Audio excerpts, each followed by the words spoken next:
நான் இந்த கல்யாணத்துக்கு ப்ரிப்பேர் ஆகல.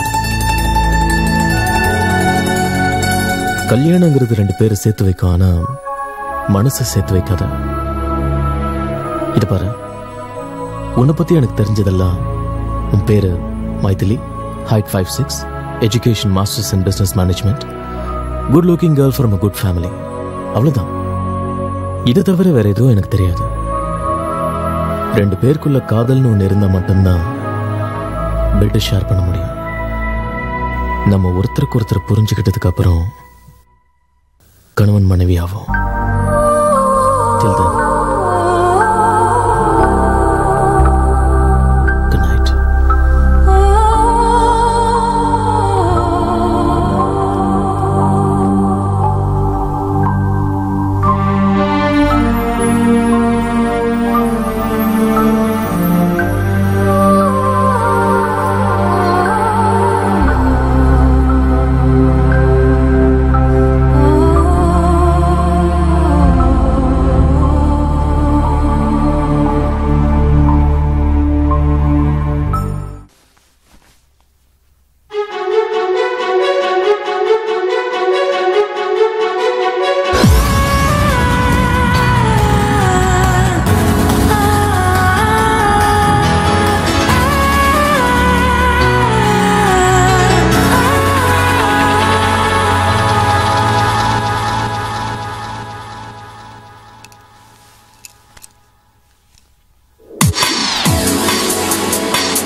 என்னடா இந்த பக்கம்? எங்க அப்பா கல்யாணம் பண்ணிக்க சொல்லி ஒரே டார்ச்சர் பண்றான்டா. உன் போட்டோ ஷூட்ல ஏதாவது நல்ல மாடலா இருந்தா பார்த்து சொல்றா.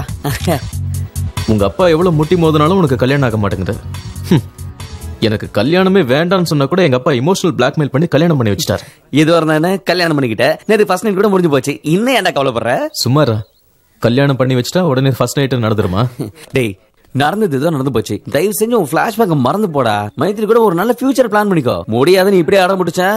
உள்ளதும் போச்சு. நான் உள்ள கண்ணானு நடுத்தல நிக்க வேண்டியதான். டேய், வெளியே சில மாடல்ஸ் இருக்காங்க, போய் ட்ரை பண்ண. எனக்கு இந்த குண்டு பாப்பா தான் பிடிச்சிருக்கு. அப்புறமா மீட் பண்ணலாம்.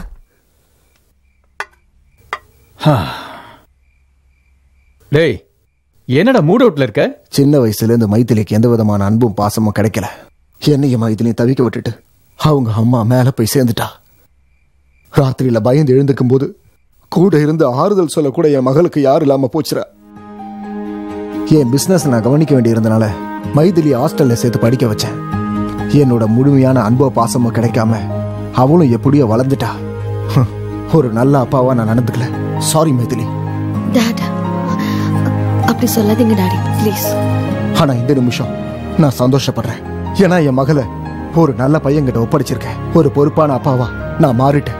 இத பாருமா, இனிமே உனக்கு அம்மா இல்லைங்கிற சங்கடம் வேண்டாம். நீ ஒரு போன் பண்ணா போதும், நாங்க உடனே வந்துடுவோம். அத்தை இன்னும் 2 நாள் இருந்துட்டு போலாம்ல? இல்லம்மா, உங்க மாமாவுக்கு நிறைய கமிட்மெண்ட்ஸ் இருக்கிறதுனால போக வேண்டியிருக்கு. அதுவும் இல்லாம புதுசா கல்யாணம் உங்களுக்கு நடுவுல நாங்க எதுக்கு? ராஜ், என் மருமகளை ஜாக்கிரதையா கவனிச்சுக்கணும். Okay, very good. வாங்க வாங்க போலாம். வாமா. ஜாக்கிரதமா. Bye daddy.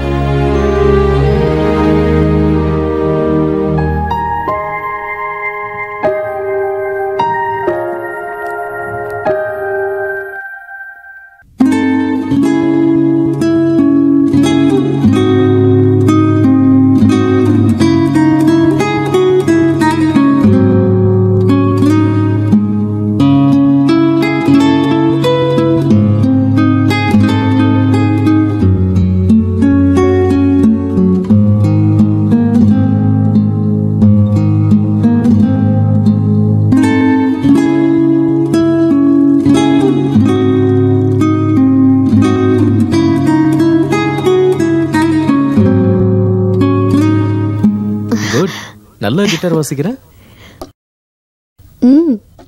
Coffee? Oh, thanks.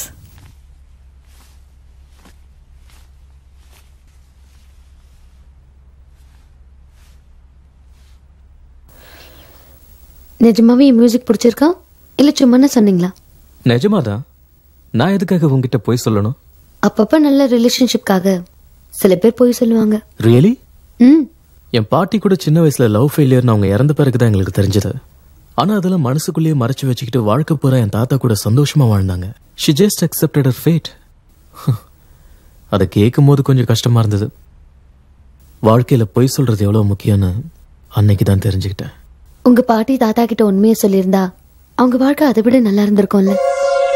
ஒரு பொய் நம்ம வாழ்க்கையை இருட்டாக்கிட்டா உண்மையை வெளிப்படுத்தும் போது அந்த சந்தோஷம் நமக்கு கிடைக்கும். அதுக்குதான் நான் செத்தாலும் பொய் வாழ்க்கை வாழ மாட்டேன்.